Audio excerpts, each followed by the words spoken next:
The man could only stare at YEONWO, begging him to take her with him.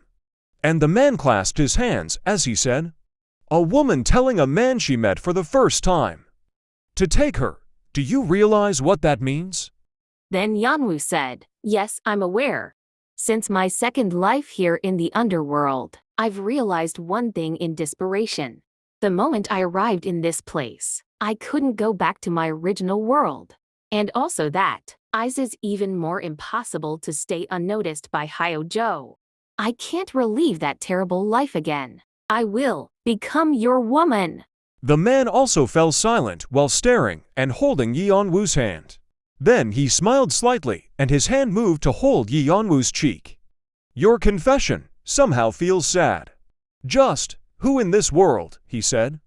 Then the man reprimanded YEONWO, would wear such an expression while saying she becomes someone's woman? "I'm also quite curious about you, but I cannot take a stanger, as such." "No," YEONWO shouted and said. "You will accept me," while looking at the man. Someone who comes across a lost person would usually ask if they're not hurt, or make them go back to their home.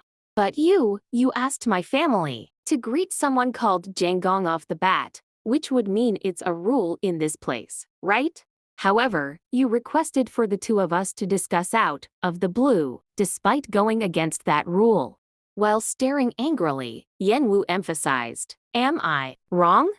The man could only smile and say, "In any case, your request doesn't seem too simple."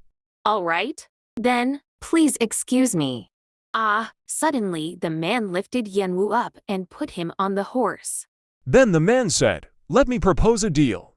As I've told you before, I don't take in strangers, also.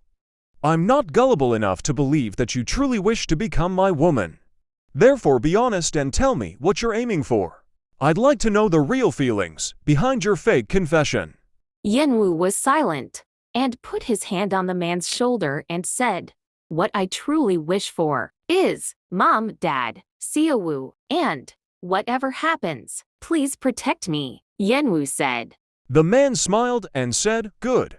Then he rode a horse with YEONWO. They hurried to leave the place by riding horses.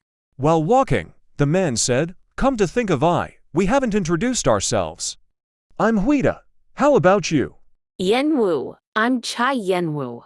YEONWO closed her eyes and said, "It's been a while since I've wandered outside this freely." Cha YEONWO. What a beautiful name, the man said. Then Huida stopped his horse and said, "We've arrived." "This place is." YEONWO was very surprised when they arrived at that place. Then Huida said to YEONWO, "We're at the back entrance of the palace. Your hair stands out. It'd be best to be discreet and enter this way," Huida said. YEONWO was speechless with what she saw before her eyes. And Huida asked, "Is this your first time seeing them?"